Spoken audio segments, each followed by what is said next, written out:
2-3 साल पहले आप अदालतों में थे, जेलों में थे। आपकी सियासी जो मुखालफ सियासी जमात है वो इक़्तिदार में थी। उसके बाद आप इक़्तिदार में आए और आपकी सियासी जो मुखालफ जमात है वो जेलों में, अदालतों में आई। तो ये कैसे, कब तक ये चलता रहेगा कि एक सियासी जमात इक़्तिदार में और दूसरी जेल में रहेगी? सबसे पहले तो आज जो हम यहाँ पेश हुए हैं, ये इमरान खान साहब के वक्त में इंसदाद दहशतगर्दी का मुकदमा हम पे दर्ज कराया गया। तो हम आज भी उन मुकदमों में पेश हो रहे हैं जो इमरान खान साहब की देन है। और ये कहना कि हम अदालतों में थे और हम जेलों में थे, तो अल्लाह ताला के फजलो करम पे जितने झूठे इल्ज़ामात अपने सियासी मुखालफीन को जेलों में बंद करने के लिए इमरान खान साहब ने लगाए, उन सब में मेरिट के ऊपर लोगों की बेल्स हुई।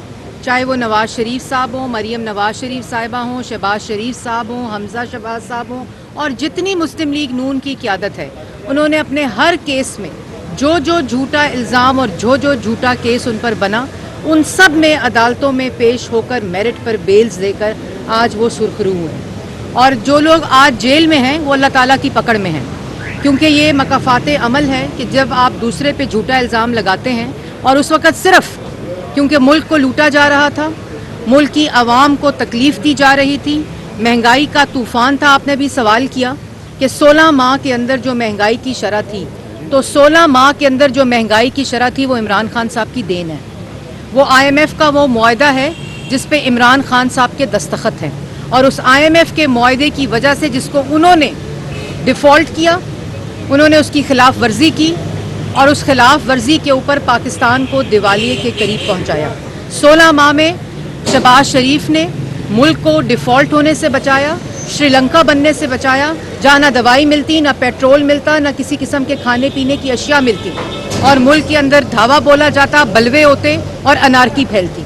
सबसे बड़ा जो कारनामा है। और इसके बाद एक और बात कि 16 माह में जो महंगाई है वो 49 साल की नालायकी, नाअहली, चोरी और लूट मार है। नवाज़ शरीफ साहब जब जब इक़्तिदार में आए, पाकिस्तान की आवाम से और मुल्क के अंदर से महंगाई का ख़ात्मा किया। 2013 में महंगाई थी 13 से 16% महंगाई थी। जब 2018 में पाकिस्तान मुस्लिम लीग नून की और 2017 में नवाज़ शरीफ साहब की हुकूमत ख़त्म हुई, उस वक़्त महंगाई की शरह 2.4% थी।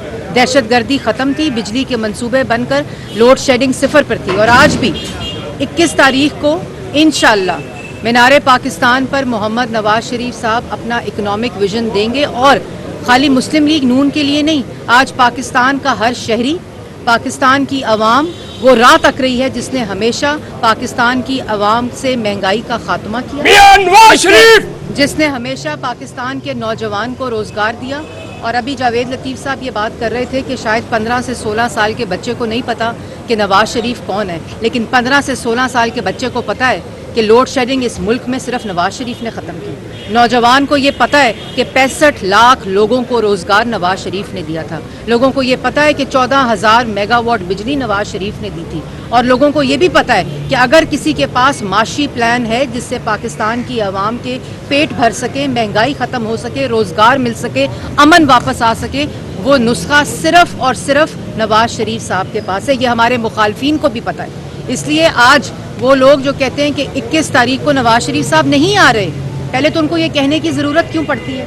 उनको ये कहने की ज़रूरत इसलिए पड़ती है कि उनको भी ये पता है कि इस मुल्क के लिए इस वक्त इस मुल्क को नवाज़ शरीफ की ज़रूरत है। नवाज़ शरीफ को चौथी दफ़ा वज़ीर आज़म बनने की ज़रूरत नहीं है। उन्होंने ये ऐवान, ये इक़्तिदार पाकिस्तान की आवाम के वोट की ताकत से 3 दफ़ा मुल्क के मुंतखब वज़ीर आज़म थे। कभी RTS को बिठाकर मुल्क पर मुसल्लत नहीं हुए थे, कभी सिलेक्ट होकर मुल्क पर मुसल्लत नहीं हुए थे। और यही वो वजह है कि ये जो 2, 4, 3 कोई वीलॉग कर रहा है, कोई वो सस्ती दुकानें लगी हुई हैं, वो सिर्फ इसलिए लगी हुई हैं कि उन लोगों को खौफ है। और ये भी मैं आपको बताना चाहती हूँ कि इंशाअल्लाह 21 तारीख को मोहम्मद नवाज़ शरीफ साहब आएंगे और फिर से इस मुल्क में महंगाई ख़त्म की थी, फिर से करेंगे।